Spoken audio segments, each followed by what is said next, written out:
స్మృతిశ్రుతిపురాణానాం ఆలయం కరుణాలయం అవతారవరిష్ఠాయ శంకరం లోకశంకరం. నిర్వాణ షట్కం టాక్ 8.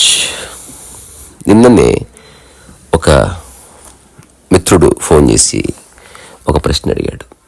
అష్టావక్ర సంహిత విన్నాను, నిర్వాణ షట్కం వింటున్నాను, అంతా అర్థమైనట్టే ఉంది, కానీ ఏదో అర్థం కావడం లేదు. ఒకవేళ నిర్వాణ షట్కంలో ఆదిశంకర్ల వారు చెప్పినటువంటి రకరకాల సూత్రాల కలయిక, ఈ 6 శ్లోకాలు అసలు ఎట్లా దాన్ని ఒక్క వాక్యంలో అర్థం చేసుకోవడం అంటే, అప్పుడు నేను తనకు చెప్పింది ఈరోజు ఈ టాక్ ద్వారా మీకు చెప్తాను ఒక చిన్న ఎగ్జాంపుల్తో. సో ఏదేది నేను కాదు అని చెప్పాడు శంకర్ల వారు. మనో బుద్ధి అహంకార చిత్తాని నాహం నచ శ్రోత్ర జిహ్వే నచ ఘ్రాణ నేత్రే నచ వ్యోమ భూమిర్ తేజో నవాయు చిదానంద రూపం శివోహం శివోహం. ఆ చివరికి చెప్పాడు, అదే నేను, శివోహం నేను, చిదానంద రూపాన్ని నేను అని చెప్తూ ఇవేవి నేను కాదన్నాడు. సో దీన్ని ఒక అనాలజీగా చెప్పవలసి వస్తే, మీ ఇల్లు ఎక్కడ బాబు అని అడిగితే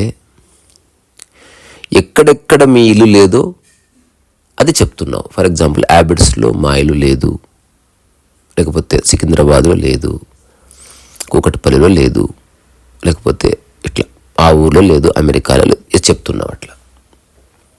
సో ఏవి ఎక్కడెక్కడ లేదో చెప్పగా ఏదైతే చెప్పలేదో అక్కడ మీ ఇల్లు ఉన్నట్టు. ఇది ఒక వ్యాఖ్య. రెండవది,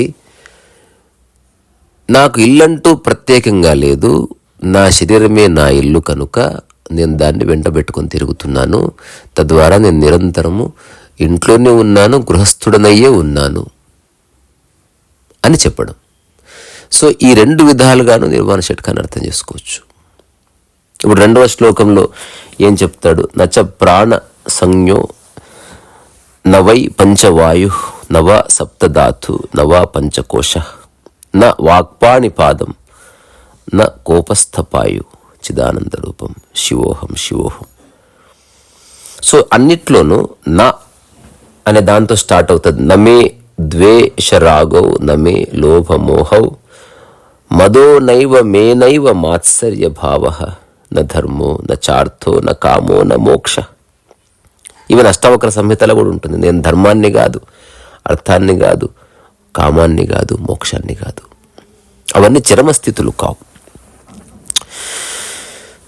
సో మనిషి దేంతో అయితే ఐడెంటిఫై అవుతున్నాడో ప్రాపంచికంగా, అది ఎలాగో చెప్పొచ్చు. నేను డబ్బును కాదు, నేను ఆస్తిని కాదు, లేకపోతే పేరు ప్రఖ్యాతులు పరువు ప్రతిష్ట ఇవేవి నేను కాదు, లేకపోతే ఈ కులము ఈ మతము ఇట్లాంటి వాడికి చెందిన వాడు నేను కాదు అని చెప్పిన వాళ్ళు చాలామంది ఉన్నారు. ఇదంతా బాహ్య సంబంధ విషయాలు. ఇప్పుడు శంకరుల వారు చెప్తున్నది అంతర సంబంధాలు, అంతఃకరణలకు సంబంధించినవి, అత్యంత సూక్ష్మ అగోచర తలాలకు సంబంధించినవి. అందుకని కాస్త ఎరుకతో చూడవలసిన అవసరం ఉంది. ఎవరైనా, మీరైనా, నేనైనా, ఎవరైనా సరే. నిన్న ఆ మిత్రుడు అడిగిన ప్రశ్న ఏమిటంటే, ఇదంతా అర్థం చేసుకోవడంలో ఏమిటి ఉపయోగం అంటే, ఉపయోగం ప్రాపంచికంగా వేరు, ప్రకృతిపరంగా వేరు. ప్రకృతిపరంగా ఉపయోగం అనేది అసలు లేదు. జస్ట్ నీ ఎగ్జిస్టెన్స్లో నువ్వు రమిస్తావంతే. నీ మనసులో నుంచి జీవితకాలానికి సంశయం వెళ్ళిపోతుంది. నీ స్థితి నువ్వు సాధించే విజయాల మీద, లేకపోతే నీవు అనుకున్న విధంగా ప్రవర్తించే మనుషుల మీద, లేకపోతే ఫలితాల మీద ఆధారపడి లేదు అని తెలుస్తుంది. నేతి నేతి నేతి, నేను కాదు, నేను కాదు, అది నేను కాదు, ఇది నేను కాదు.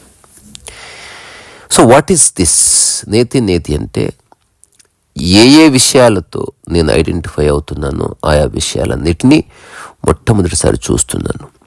వాటి స్వరూప స్వభావాలను చూస్తున్నాను. అలా చూడడం వల్ల నాకు తెలుస్తుంది, నేను ఐడెంటిఫై అవ్వడం వల్ల నాకు బాధ కలుగుతుంది, నేను ఐడెంటిఫై అవ్వడం వల్ల నాదన్న భావన కలుగుతుంది, నేను ఐడెంటిఫై అవ్వడం వల్ల ఎవరన్నా దాన్ని ముట్టుకుంటే నాకు ఈర్ష్య కలుగుతుంది, నాకంటే గొప్పగా ఉన్న దాన్ని చూసినప్పుడు ఒక రకమైన ఈర్ష్య కలుగుతుంది, పోయినప్పుడు బాధ కలుగుతుంది, అందరూ మెచ్చుకున్నప్పుడు నాకు అహంకారం భర్తీ అవుతుంది, పరిఢవిల్లుతుంది. ఇట్లా రకరకాల సంవేదనలకు గురవుతుంది ఒక దాంతో ఐడెంటిఫై అవ్వడం వల్ల. సో ఒకవేళ నిన్ననే వచ్చిన చర్చ టైసన్తో వచ్చింది, నేను రాస్తున్నాను, ఇప్పుడు ఏది వచ్చే పోయే వాటి మీద నీ స్థితి ఆధారపడలేదు. ఒకవేళ నాది అనుకున్నావు అనుకో, ఖచ్చితంగా సంతోషం ఉంది, దుఃఖం ఉంది అని చెప్పాను. అప్పుడు టైసన్ అడిగాడు, మరి ఆ సంతోషం వస్తే తప్పేమిటి అంటే, అప్పుడు నేను ఒక చిన్న ప్రశ్న అడిగిన తర్వాత ఇక నెక్స్ట్ చర్చ లేదు, జస్ట్ మౌనం ఉంది. ఎందుకంటే చెప్పడానికి ఏమీ లేదు ఇంకా. నాది అనుకున్న ఒక కొడుకు ఏదో పరీక్షలో ఉత్తీర్ణుడు అయ్యాడు కాబట్టి నువ్వు ఆనందపడ్డావు అనుకుందాం, అంటే సంతోషపడ్డావు, తాత్కాలిక ఆనందం సంతోషం కాబట్టి సంతోషపడ్డావు అనుకుందాం. ఒకవేళ ఆ కొడుకు అనేవాళ్ళు లేడనుకో భూమి మీద, సంతోషం ఉండదా? నేను అప్పుడు అడిగాను, ఏదో ఒక దేశం ఫుట్బాల్ మ్యాచ్లో గెలిచిందనుకో, నువ్వెందుకు సంతోషపడట్లే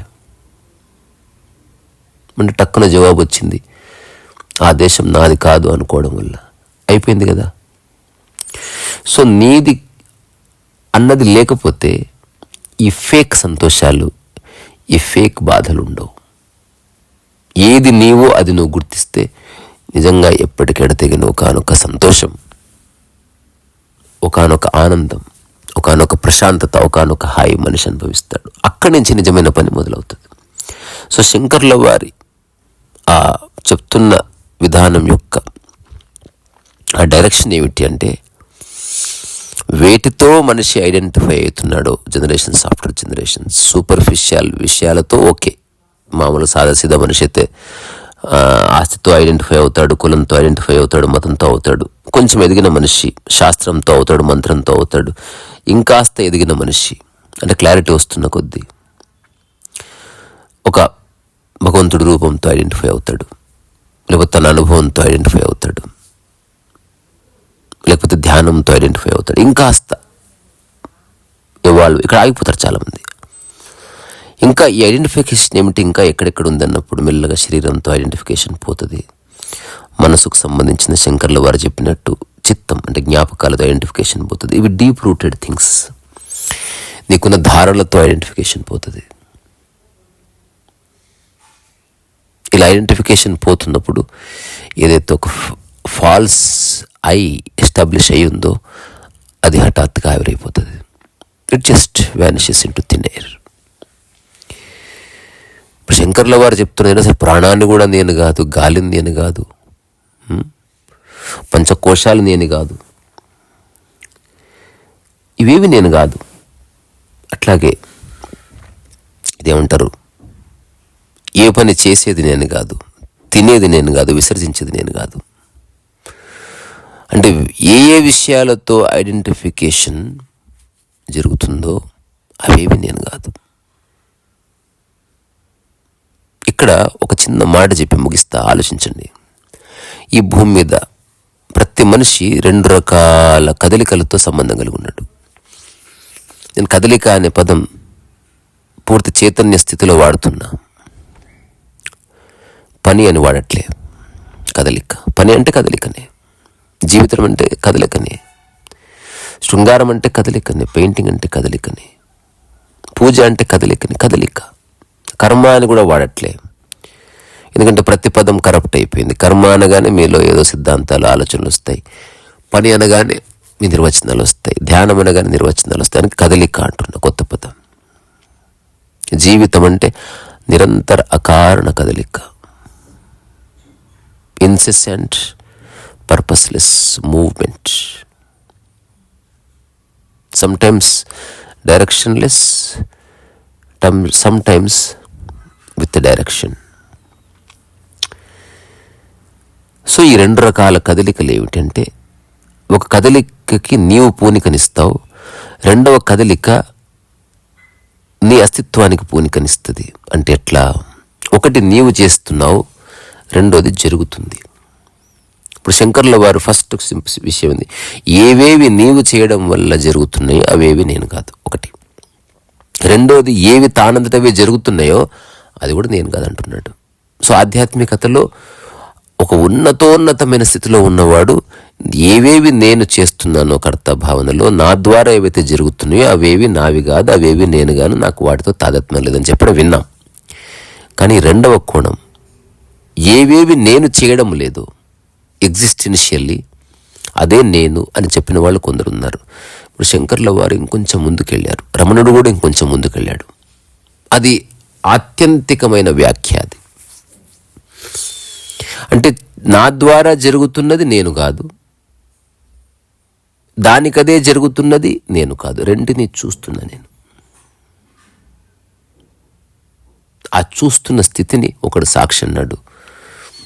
శంకర్ల వారు శివోహం చిదానంద రూపం అన్నారు. భాష మారొచ్చు, బట్ అంతరార్థం ఒక్కటే. సో నిర్వాణ షట్కాన్ని ఈ విధంగా అర్థం చేసుకోండి. నేతి నేతి నేతి అనే ఒకానొక భారతీయ ఆధ్యాత్మిక ప్రక్రియకి ఇదొక కావ్యరూపం.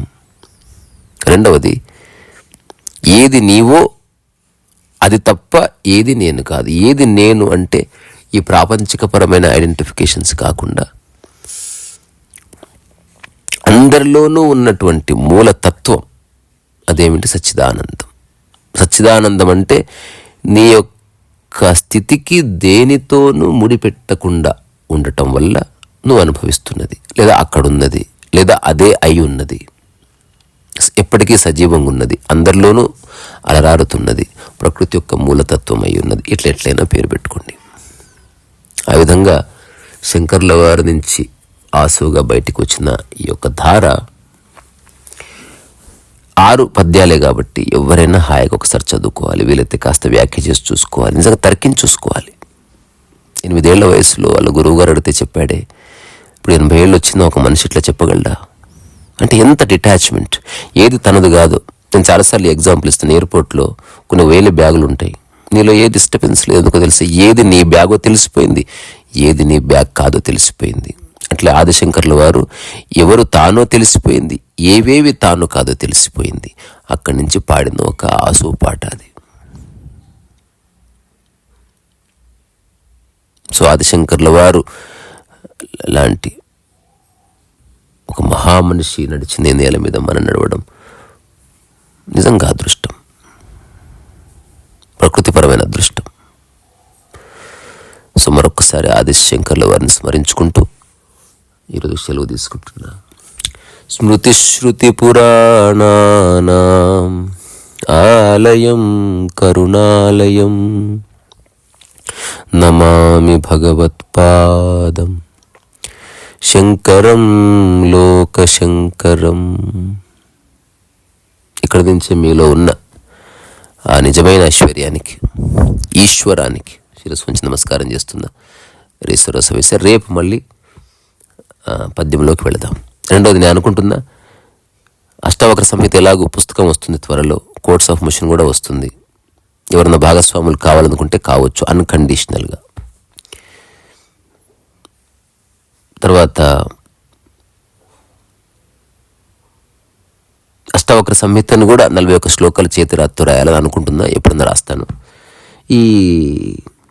ఇది కూడా చాలా బాగుంది. అంటే ఒక ఆసు లాగా ఒకటి చిన్న చిన్న ఎగ్జాంపుల్స్తో రాద్దామన్న ఒక స్ఫురణ నిన్న కలిగింది నాకు. అట్లా ఒక అంటే కంప్లీట్ స్పాంటేనియస్ వర్క్ లాగా జరగాలి అది. వీలైతే నేను ఒక 7 రోజుల్లో పూర్తి చేయాలనుకుంటున్న పుస్తకాలు ఏదో రాయడం with drawings and what ever. అంటే మళ్ళీ తప్పులు దిద్దుకోవడాలు సరి చూసుకోవడం అట్లేమీ లేదు. ఇప్పుడు ఎట్లయితే సహజంగా మాట్లాడుతున్నానో అంత ఆసువుగా మాట్లాడేటువంటి ఒక చేసి మన శంకర్ల వారికి దాన్ని సమర్పించాలి. మీ అందరి తరఫున ఇది తప్పకుండా జరుగుతుంది. రీసాల సోమేశ్.